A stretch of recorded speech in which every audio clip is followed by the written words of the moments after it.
Hey, it's Drew, and like I promised last time, here is the second part of a two-part interview I did with the amazing novelist Chris Bohjalian. If you didn't hear part one, go back and listen. There is a bit of a progression here. But be sure to check out the second half of my interview with Chris. I know you're going to be taking notes. If you're a student of marketing like I am, you're going to find a lot of great nuggets. Thanks again for listening.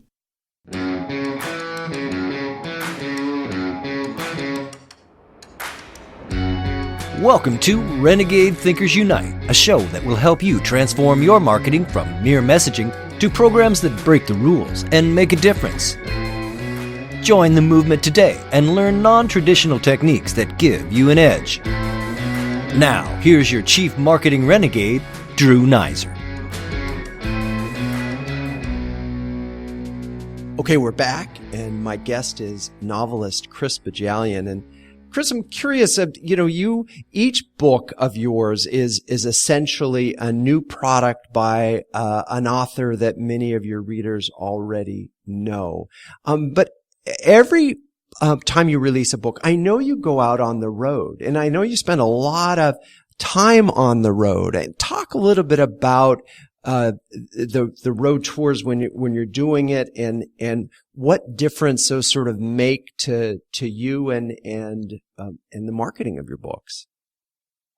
Well, first of all, the book tour's changed a lot in the last 25 years, and it's changed a lot because of the digital era. The digital era has done two things to the book tour. First of all, it has dramatically decreased the number of hardcover books you will sell on a book tour because so many people will buy the book digitally, either through Apple, Amazon, Kobo, bn.com. That means that each event is likely to sell fewer books. Secondly, it has meant tragically that there are fewer bookstores. We all know that independent bookstores lost a lot of bricks and mortar faces when Amazon started in the late 1990s. We all know that Barnes & Noble is beleaguered right now as it tries to manage these beautiful superstores that were built in the 1990s, pre-Amazon, pre-bn.com, with how many books they can really move in a 200,000 square foot store. So a book tour is different now. You have different expectations in terms of how many books you're going to sell, but you're doing two things. You're being an ambassador for your publisher. You're being an ambassador for yourself or your brand. You're getting a chance to connect one-on-one with your readers. And yes, you are getting a chance still to sell books because I sign a lot of napkins, Kindle cases, posters, flyers at book tours now by people who read on a tablet, and that's fine. It's all reading, it's all savoring stories, but it's different. The days when you might sign 400 or 500 books at a book event are waning. At least they are for me. I mean, I know that there are authors out there who will sign 400 or 500 books at an event, but those events are pretty rare for me. Yeah, and that's, but what's interesting though is, and these are all of the things that you're describing are things that brands are dealing with. Retail is under siege in a lot of categories, and so lots of their product is being distributed online, and so there's this loss of connection between the marketer and the customer, and so with the same thing, you see the rise of pop-up stores. You see a lot of brands and individuals sort of yearning for a personal one-on-one transaction. So I imagine the people who do come to your events are, one, grateful that you take the time, and there's got to be some stories from the road that are very gratifying to you, that reinforce the value beyond signing a few books. Absolutely. I just spent 4 days in California last week because San Diego had chosen the Sandcastle Girls for their one city read for 2017. And it was spectacular. It was spectacular for a lot of reasons, certainly because it gave me this wonderful educational opportunity to talk about the Armenian genocide and the links between the Armenian genocide, the Holocaust, the Cambodian killing fields, Bosnia, Rwanda, Darfur, the Yazidis, Myanmar. But it was also spectacular because an entire community was reading the same book. Every single one of my events had at least 300 or 400 people there, and these were all people who were celebrating what words and reading and books can mean to the soul, and discovering that books can link us in the same way that music and movies and stage plays and the New York Yankees can. And by the way, congratulations on that. That must have just been what a wonderful, I mean, of all, I know how passionate you are about, Sandcastle Girls, and we're going to talk about that, in a final segment. But how amazing that must have been. The entire city is reading your book. I mean, my God, Chris, that's extraordinary. It's a really good program. I've had a number of my books chosen for one city reads over the years. But this might have been the most magisterial, the most organized, the most where they thought outside of the box. So at two of the events, there's an Armenian pianist in the area playing beautiful Hachadorian and Gomatas Armenian music prior to my speech. At another event, there was an Armenian dance troupe performing. There's going to be, over the next 2 months, a bunch of screenings at the public libraries of movies about genocide, resistance, and this is so important today, refugees. And let's talk about that. I'm going to switch things up a little bit because we are talking about this. This has become, the Armenian genocide has become a real passion project for you, well beyond writing the book. And I feel like that's a little bit different than anything that's happened to you along the way, with your other novels. It has. As you observed earlier, I never write the same book twice. I usually find an issue that I can be passionate about for a year or two and hopefully write a good book about it. The Armenian genocide is different. I'm a descendant of two survivors of the Armenian genocide, or, as my narrator in the Sandcastle Girls calls it, the slaughter you know next to nothing about. In the Ottoman Empire in 1915, there were roughly 2 million Armenians living there. By the end of the First World War, all but 500,000 would be dead, systematically annihilated by their own government. And the links between the Armenian genocide and the Holocaust are positively chilling. And so, yes, over the last 6 or 7 or 8 years of my life, I've grown increasingly invested in genocide education, certainly revolving around the Armenian genocide, but always viewing the Armenian genocide as a jumping off point to get to the 20th and 21st century genocides that have followed it. And it's, I've sort of lost it takes your breath away. And you wrote about, it's interesting, and while we're talking about this subject, you've sort of become a persona non grata in Turkey as a result of your efforts. I mean, I know that getting recognition by the Turkish government is one of your is that a personal goal for you? I would love to see the Turkish government acknowledge the genocide. I would love to see so many of Turkey's allies stop enabling Ankara and acknowledge the genocide. Right now, Turkey is a particularly scary place. We make a lot of jokes about how scary America is, but I was at a wedding in Istanbul in 2015, and at least 3 people who were at that wedding with me are now in jail because they work for human rights organizations or they are journalists. I get to Turkey at least once a year, almost as often as I get to Armenia. And the reason why I go there, despite the fact that I am, as you said, a persona non grata for anyone who notices, is because if you want to see the definition of ethnic cleansing, go to Eastern Turkey. Go to the Armenian heartland. Go to places like Van, Diyarbakir, Adana, Aintab, Sis, the Armenian ancestral homeland. And there are no Armenians there. There are Islamized Armenians whose grandparents or great-grandparents might have been children who were saved by Turks or Kurds and Islamized. But outside of Istanbul, there's no Armenian community. There's no Armenian civilization. And so as my wife has observed, when we once went to Kayseri together and we're standing in St. Gregory, an inactive Armenian church, but only one of about 4 intact Armenian churches outside of Istanbul, she said as we crossed the barbed wire, you realize, don't you, that you're breathing the air your grandfather breathed when he was baptized.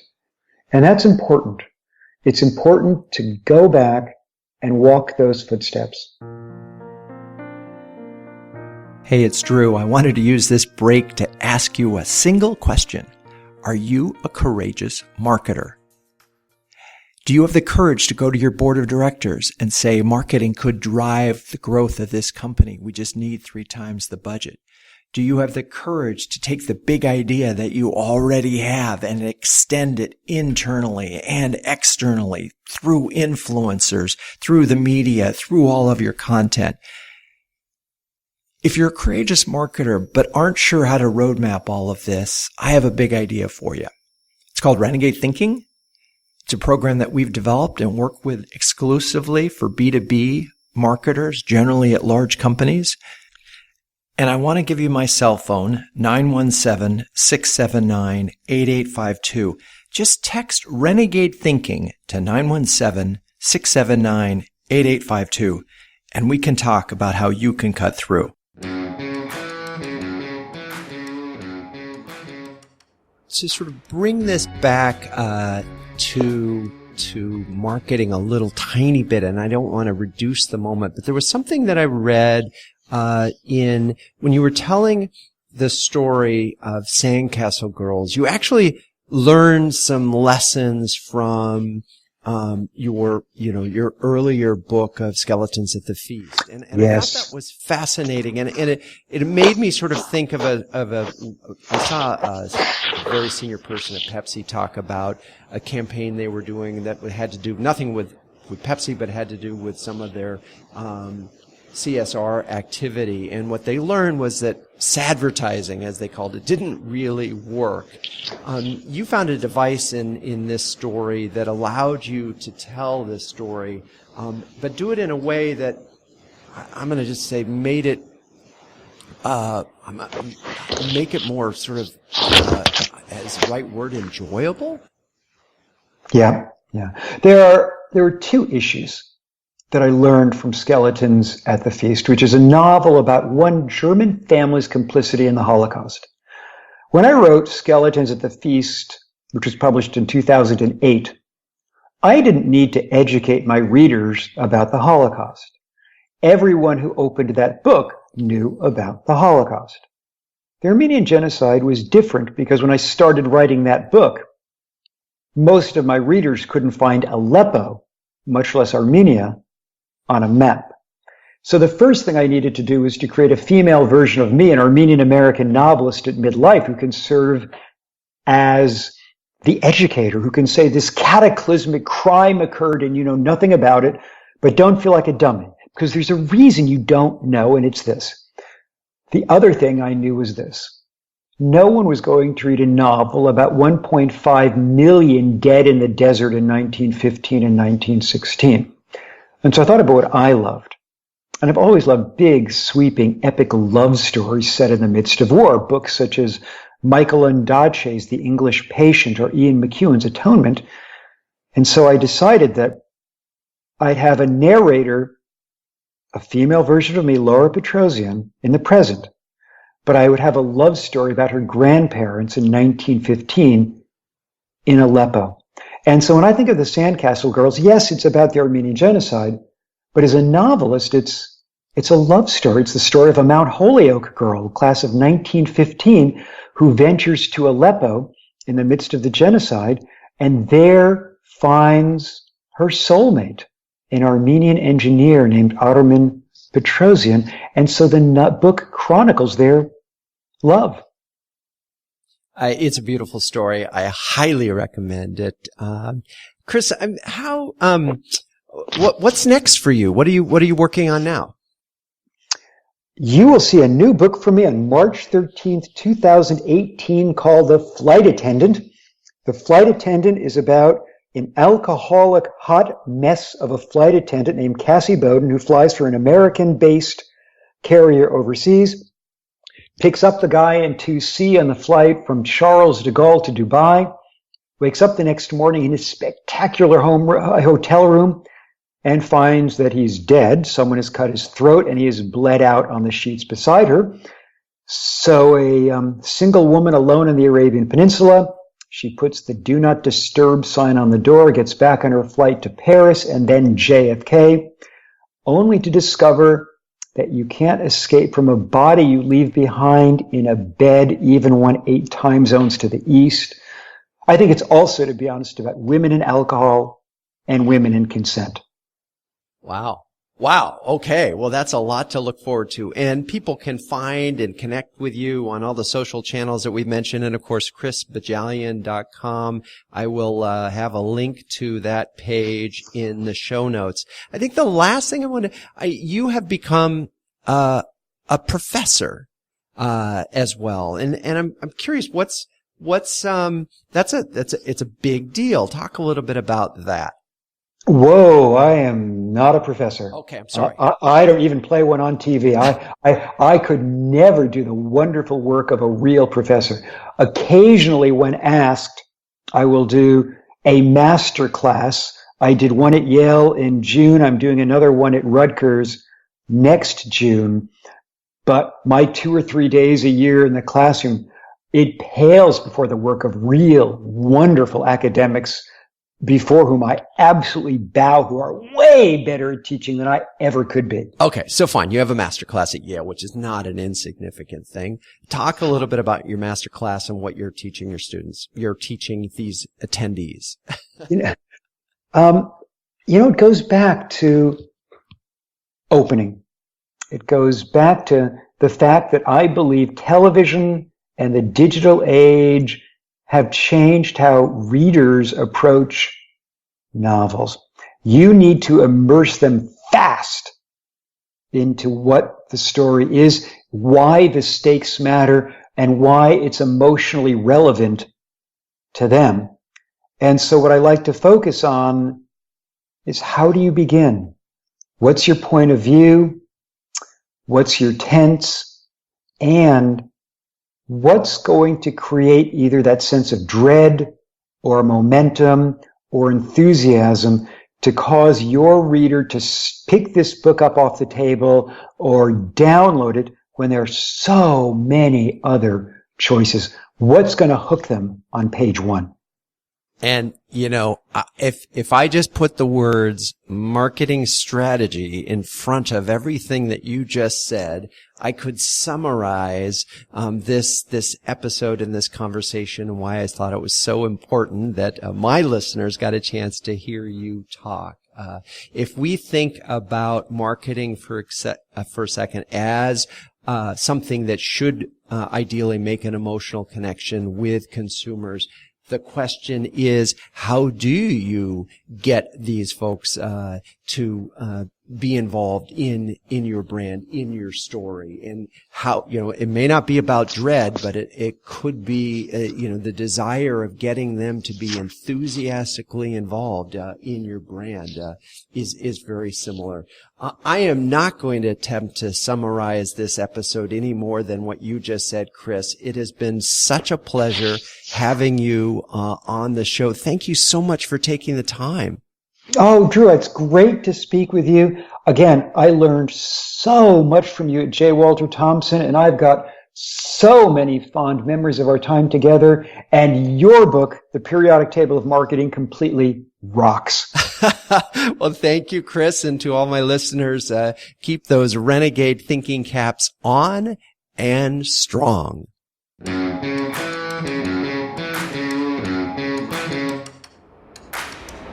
This has been Renegade Thinkers Unite, but it doesn't end there. Just go to renegadethinkersunite.com for more and subscribe to the show. That way, you'll never miss an episode. We'll talk with you next time on Renegade Thinkers Unite.